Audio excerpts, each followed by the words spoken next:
Good morning बच्चों। कक्षा 12वीं में आज हम पढ़ेंगे चारों के वर्गी के अंतर्गत फलीदार चारे। इस श्रेणी में वे चारे आते हैं जिनमें फलियां लगती हैं। फलीदार चारे जो हैं, बिना फलीदार वाले जो चारे होते हैं उनसे काफ़ी ज़्यादा मात्रा में पोषक युक्त होते हैं। इनको भी दो वर्गों में बांटा गया है, सूखा चारा और हरा चारा। सूखे चारे के अंतर्गत चना, मटर, है ना, अरहर, ये किस्म की जो उपज है इनको, है ना, सूखे चारों के रूप में माना गया है। इन फसलों के जो भूसे हैं उत्पादन बहुत कम होता है, लेकिन पोषक मान इसमें जो है ना, काफ़ी होता है। इसमें इनके जो पोषक तत्व हैं इनमें काफ़ी होता है। जैसे दलहन किस्म की जितने भी अनाजें हैं उनके जो छिलके हैं, भूसे हैं, है ना, चूरी है, इनमें काफ़ी पोषक तत्व होता है। पशु आहार के रूप में इसे, है ना, अधिकता से खिलाया जाता है। इन भूसों में कहना चाहिए कैल्शियम, फास्फोरस भी अधिक मिलता है। ये कहना चाहिए पचनीय होते हैं। पाचक प्रोटीन की मात्रा जो है अधिक होती है, पाचक प्रोटीन जो है, इसलिए इनको बेहतर माना जाता है। घास किस्म के में देखें तो हमारे यहाँ देश में फसलों को सुखाकर घास के रूप में खिलाने का चलन जो है काफ़ी कम है। लेकिन जो बड़े बड़े फार्म हैं विदेशों में, वहाँ बरसीम, रिचका, मटर, लोबिया आदि को सुखाकर घास बनाई जाती है ना, और इनको कहना चाहिए जिस समय चारा नहीं मिलता है उस समय खिलाया जाता है। बरसीम की जो सूखी घास है इसमें प्रोटीन की जो मात्रा है 14%, कैल्शियम 0.3%, फास्फोरस 0.335%। सूखी घास में 9.7 पाचक प्रोटीन और 43.5 कुल पाचक तत्व तो इसमें होते हैं। इसके अलावा विटामिन ए और विटामिन डी आप देख सकते हैं। देखिए बरसीम में विटामिन ए और विटामिन डी भी प्रचुर मात्रा में पाए जाते हैं।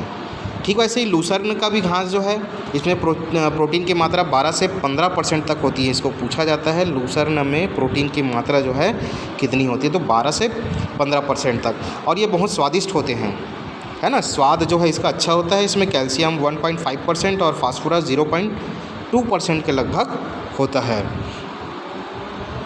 इसके बाद हम बात करते हैं हरे चारे के बारे में। तो हरे चारे में भी देखिएगा बरसीम, रिचका, मटर, इनको सुखाकर खिलाते हैं सूखे चारे के रूप में, और हरी अवस्था में भी इनको खिलाया जाता है। सोयाबीन है, पशुओं को अधिक खिलाए जाते हैं। ये सभी चारे उत्तम चारे माने जाते हैं क्योंकि ये स्वादिष्ट होते हैं और पाचक भी होते हैं।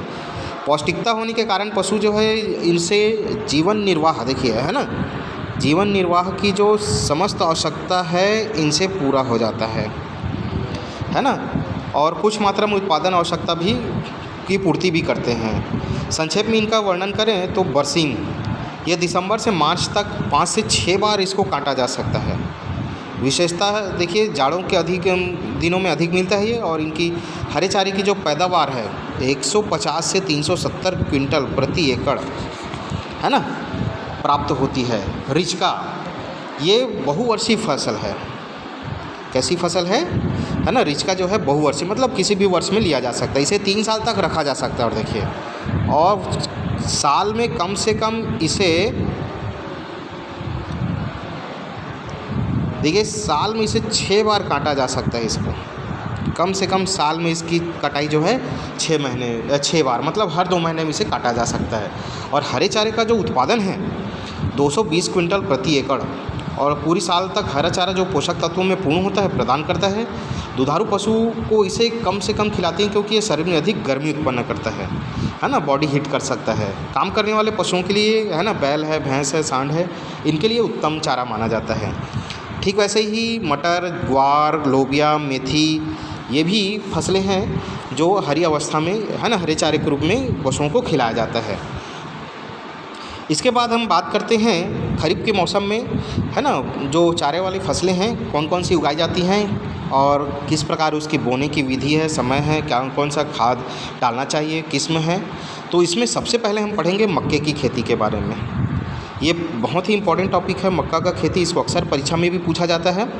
तो ये खरीफ का मौसम का एक महत्वपूर्ण चारे की फसल है ना। खरीफ मतलब समझते हैं ना, है ना, अभी वर्तमान कहना चाहिए जो जून से अपन सितंबर दिसंबर तक कहना चाहिए। मक्का जो है जून से अगस्त के बीच, अगस्त सितंबर तक जो फसल ली जाती है।